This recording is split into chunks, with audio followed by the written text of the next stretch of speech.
A Study in Scarlet by Sir Arthur Conan Doyle Part I Being a reprint from the reminiscences of John H. Watson, M.D., late of the Army Medical Department. Chapter I Mr. Sherlock Holmes In the year 1878 I took my degree of Doctor of Medicine of the University of London, and proceeded to Netley to go through the course prescribed for surgeons in the army. Having completed my studies there, I was duly attached to the 5th Northumberland Fusiliers as assistant surgeon. The regiment was stationed in India at the time, and before I could join it the second Afghan War had broken out. On landing at Bombay I learned that my corps had advanced through the passes and was already deep in the enemy's country.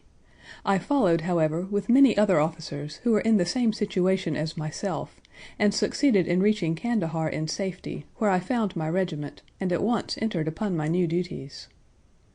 The campaign brought honors and promotion to many, but for me it had nothing but misfortune and disaster.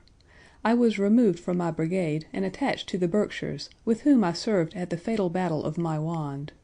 There I was struck on the shoulder by a jezail bullet, which shattered the bone and grazed the subclavian artery.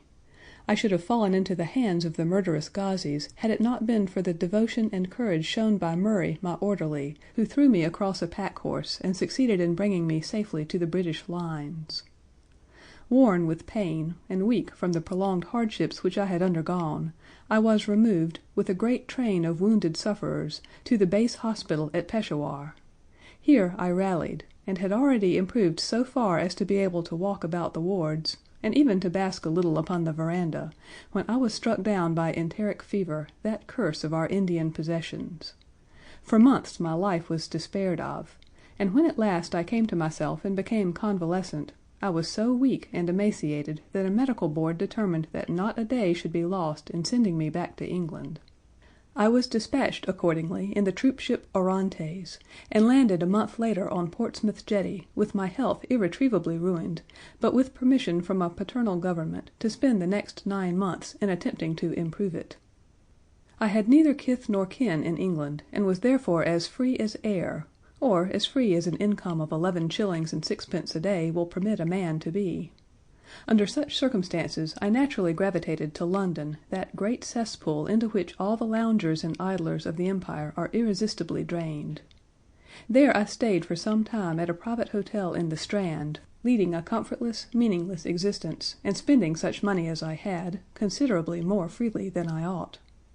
So alarming did the state of my finances become that I soon realized that I must either leave the metropolis and rusticate somewhere in the country, or that I must make a complete alteration in my style of living.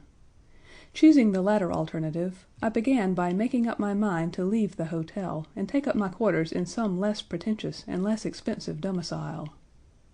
On the very day that I had come to this conclusion I was standing at the Criterion bar when someone tapped me on the shoulder, and turning round I recognized young Stamford, who had been a dresser under me at Bart's. The sight of a friendly face in the great wilderness of London is a pleasant thing indeed to a lonely man. In old days Stamford had never been a particular crony of mine, but now I hailed him with enthusiasm, and he, in his turn, appeared to be delighted to see me.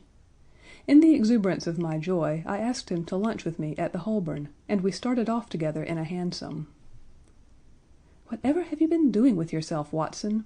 he asked in undisguised wonder as we rattled through the crowded London streets. "You are as thin as a lath and as brown as a nut." I gave him a short sketch of my adventures and had hardly concluded it by the time that we reached our destination. "Poor devil!" he said commiseratingly after he had listened to my misfortunes. "What are you up to now?"